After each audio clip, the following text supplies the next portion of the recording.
516 도로에 설치된 가드레일이 낡아서 제 역할을 하지 못하고 있습니다. 강화된 기준에 맞게 가드레일 교체가 시급합니다. 해군기지 갈등을 해결하기 위해 원희룡 당선인이 다양한 공약을 내놨습니다. 얼마나 성과를 낼지 주목됩니다. 경찰관 음주 사고를 막겠다며 경찰서 앞에서 출근하는 직원들을 대상으로 음주 단속이 실시되고 있습니다. 내부에선 불만의 목소리가 나오고 있습니다. 한라산에 서식하는 구상나무의 절반 정도가 말라 죽은 것으로 조사됐습니다. 특히 20.7%가 지난 2010년 이후 고사한 것으로 나타났습니다.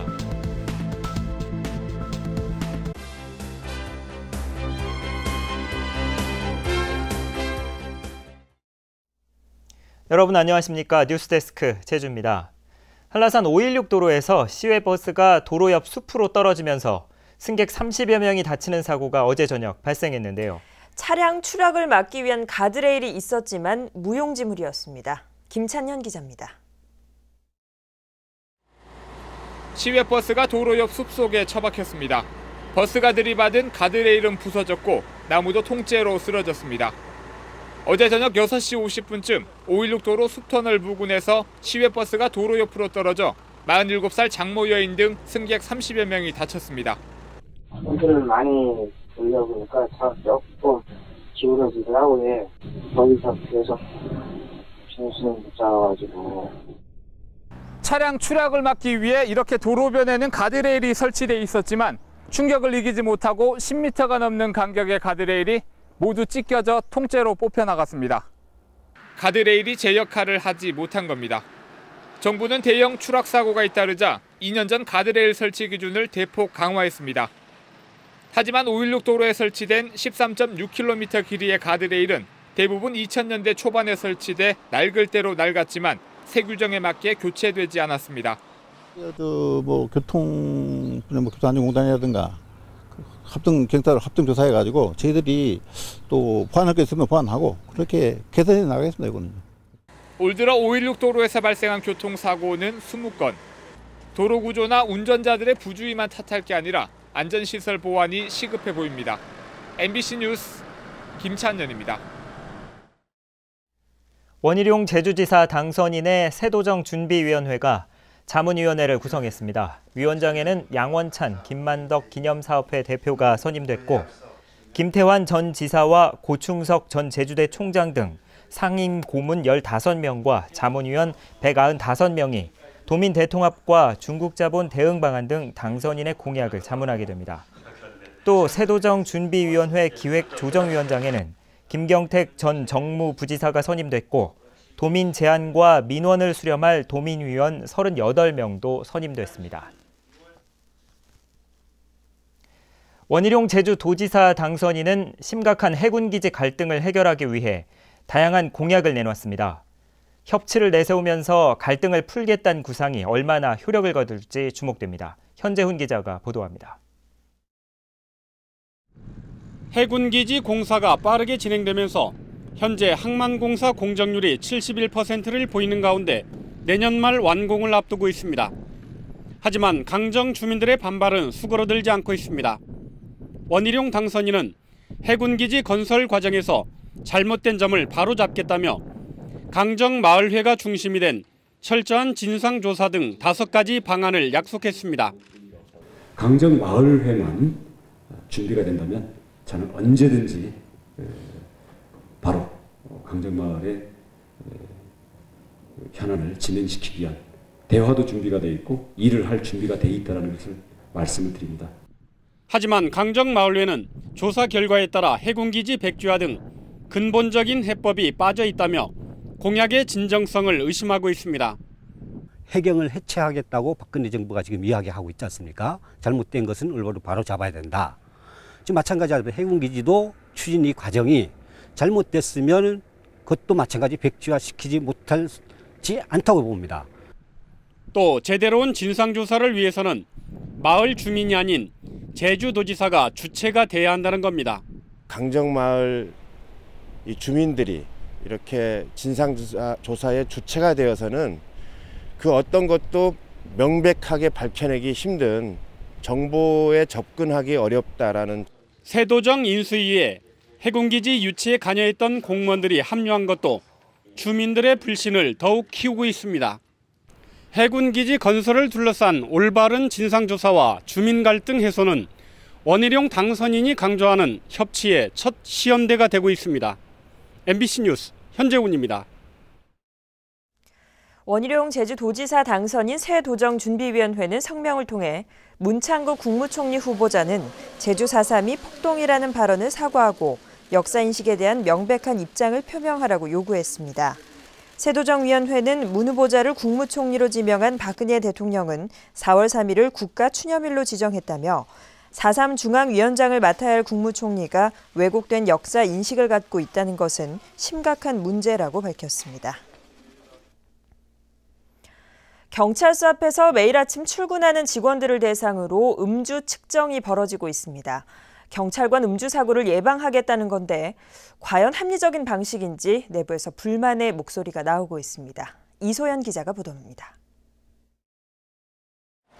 아침 출근 시간, 경찰서 정문에서 보기 드문 광경이 펼쳐집니다. 경찰관이 출근하는 직원들을 상대로 매일 음주 측정을 하고 있습니다. 세월호 추모 분위기 속에 경찰관들이 잇따라 음주교통사고를 내자 제주지방경찰청이 음주 자제령과 함께 내놓은 궁여 지책입니다. 측정 결과 단속 기준이 넘으면 해당 경찰관은 물론 부서장과 경찰서장까지 문책 인사를 하겠다는 겁니다. 음주운전 자기 사전 감지를 통해서 자기 진단을 한다면 보다 어떤 자체 사고를 예방할 수 있지 않을까 생각해서 서귀포 경찰서는 출근 시간대뿐만 아니라 아예 사무실까지 찾아가서 음주 측정을 하고 있습니다. 지역경찰관서를 불시에 찾아가가지고 음주 단속 측정을 했습니다. 소속 직원들 대상으로 해가지고. 네. 경찰이 음주운전 뺑소니와 교통사고로 무리를 일으키는 가운데 이렇게까지 해서라도 음주운전을 막아보자는 취지는 공감하지만 내부에서는 볼멘 소리가 터져나오고 있습니다. 하지 말라고 했더니 안 하고 하라고 해서 하고 목표도 아니고 초딩 수준. 음주사고 예방도 중요하지만 무차별적인 음주 측정 방식이 합리적인지 경찰관 개인의 권리와 인격을 침해하는 건 아닌지에 대해서는 조금 더 깊은 고민이 필요하다는 목소리가 터져나오고 있습니다. MBC 뉴스 이소연입니다. 어느덧 6월도 중순으로 접어들고 있습니다. 이번 주는 큰 더위는 없었지만 내일부터는 다시 초여름 날씨를 보이겠습니다. 이번 주말과 휴일의 날씨를 송현희 기상캐스터가 전해드립니다. 네, 주말인 내일부터 다시 맑고 더운 초여름 날씨가 찾아오겠습니다. 이 구름 사이로 내리쬐는 햇볕이 매우 강한 만큼 외출하실 땐 자외선에 잘 대비하셔야겠고요. 휴일인 모레에는 가끔 구름만 지나는 가운데 기온은 평년과 비슷하겠습니다. 다음은 자산 지역별 날씨입니다. 내일 북부 지역의 아침 기온은 오늘과 비슷하겠는데요. 낮에는 기온이 28도까지 오르면서 꽤 덥겠습니다. 서부 지역의 아침 기온 18도 내외, 낮 기온은 25도 안팎이 예상됩니다. 내일 아침 남원의 기온 16도로 선선하겠지만 낮부터 기온이 빠르게 오르면서 예년 이맘때 기온을 유지하겠습니다. 내일 표선의 아침 기온 16도, 구자와 성산 17도로 출발해서 낮 기온은 27도까지 오르겠습니다. 성판하게 오늘과 비슷한 기온을 보이겠고요. 주말 산행 계획 있는 분들은 수분 섭취와 자외선에 신경 쓰셔야겠습니다. 섬지역의 아침 기온 18도 내외, 낮 기온은 26도 안팎으로 평년과 비슷하겠습니다. 네, 해상에는 물결이 잔잔하게 일겠습니다. 네, 다음 주에는 구름 많은 가운데 연일 비슷한 수준의 더위가 이어지겠습니다. 날씨였습니다. 한라산 구상나무의 절반 가까이가 죽었고 최근 죽은 나무들이 급증한 것으로 나타났습니다. 제주도 한라산연구소는 지난해 10월부터 올해 4월까지 한라산 전역의 10군데 지역을 처음으로 표본 조사한 결과 구상나무의 45.9%는 고사목이고 지난 2010년 이후 20.7%가 죽은 것으로 분석했습니다. 한라산연구소는 기후변화에 따른 적설량 감소와 잦은 태풍으로 고사목이 늘어난 것으로 보고 자연 복원을 위한 연구를 진행하고 있습니다. 야생 진드기 바이러스에 감염된 환자가 또 발생했습니다. 제주도에 따르면 제주시에 사는 78살 A 할머니가 지난 11일 중증 열성 혈소판 감소 증후군 증세를 보여 혈액 검사를 한 결과 양성으로 판정됐습니다. 이 할머니는 최근 야산에서 고사리를 채취하다 진드기에 물린 것으로 추정되고 있는데 제주대 병원에서 입원 치료를 받고 있습니다. 세월호 사고와 관련해 법원이 제주해상교통관제센터에 대한 증가 보전 신청을 이행합니다. 제주지방법원은 오늘 저녁 8시부터 세월호 유가족 등과 함께 제주해상교통관제센터를 찾아 사고 당시 교신 기록과 녹음 파일, 자동 식별 장치 기록 등을 수집할 예정입니다. 보전된 증거는 법원에서 검증 절차를 거쳐 교신 내용의 편집과 삭제 의혹과 함께 사고 원인에 대해 책임을 규명하는 자료로서 재판에 사용될 예정입니다.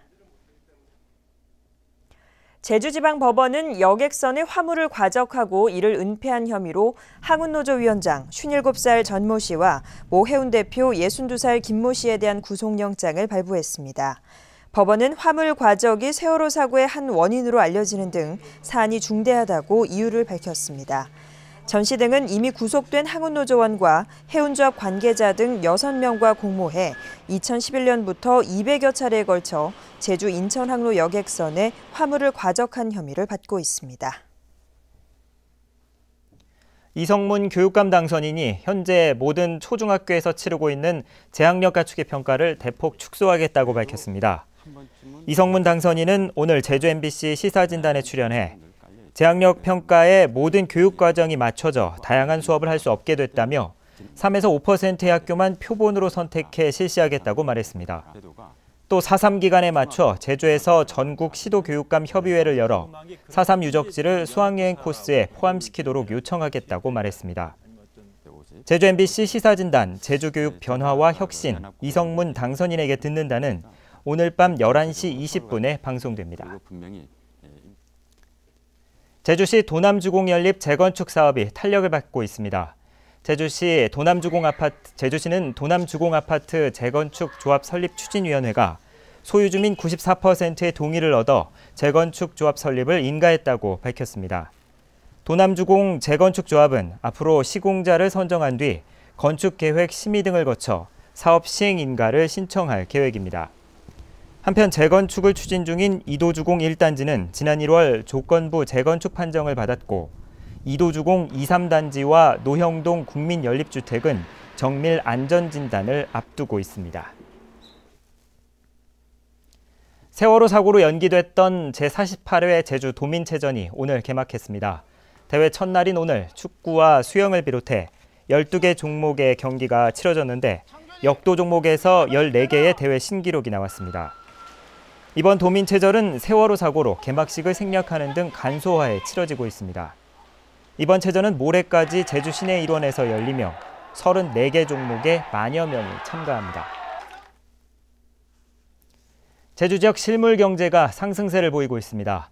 한국은행 제주본부가 발표한 제주 지역 실물 경제 동향에 따르면 지난 4월 제조업 생산이 지난해 같은 기간보다 10% 넘게 증가했고 신용카드 사용액이 12%, 대형 소매점 판매액 지수도 8.6% 늘었습니다.